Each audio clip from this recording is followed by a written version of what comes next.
आकृति बंध के नाम पर कर्मचारियों का राज्य भर में समायोजन एवं राजस्व विभाग में तबादला करने का षड्यंत्र परिवहन आयुक्त महाराष्ट्र राज्य की ओर से किया गया है, जिसका प्रभाव संपूर्ण महाराष्ट्र राज्य के यातायात कार्यालयों में इस अन्यायी समायोजन के खिलाफ कर्मचारियों में प्रचंड रोष है। आकृति बंध पूर्व भाव से अमल करने सहित विविध मांगों की पूर्ति के लिए आरटीओ विभाग के कर्मचारियों ने संपूर्ण राज्य भर में 24 सितंबर से बेमियादी हड़ताल पर जाने का निर्णय लिया है और वे हड़ताल पर जा चुके हैं। इस संदर्भ में विदर्भ न्यूज की टीम ने यातायात विभाग में जाकर यातायात विभाग का हाल जानने की कोशिश की। यातायात विभाग पूर्णतः बंद पाया गया।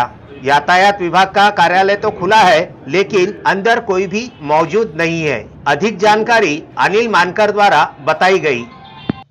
मी अनिल मानकर, मोटार वाहन विभाग कर्मचारी संघटना महाराष्ट्र राज्य उपाध्यक्ष तथा अमरावती विभागीय आरटीओ संघटना अध्यक्ष। गेल्या 2 वर्षापासून आमचा आकृती बंध मंजूर झालेला आहे, पण त्याची मंजुरात अंमलात येत नाही। ते पद आमच्या जे पदोन्नतीने भरायचे असतात ते भरल्या जात नाही आणि त्याला सेवा प्रवेश नियम अनेक तांत्रिक बाबी अडकळत ठेवत आहे। समायोजन, महसुली, अन्यायकारक बदल्या आदी तांत्रिक काही मुद्दे उपस्थित करून कर्मचाऱ्यांना वेठीत धरण्याचा प्रयत्न करण्यात येत आहे।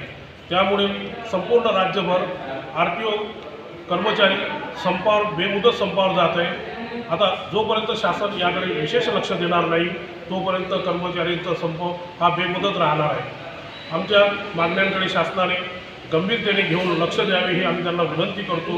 अनेक वेळा आमच्या मीटिंगा झाल्या माननीय परिवहन आयुक्तांसोबत, आता 19 तारखेला झाली, आता 23 तारखेला सुद्धा आमची मीटिंग झाली, पण दोन्ही मीटिंगमध्ये त्यांनी आम्हाला समजून घेतलेलं नाही। आमच्या मागण्यांवर कुठल्याही प्रकारची चर्चा करायला ते तयार नाही।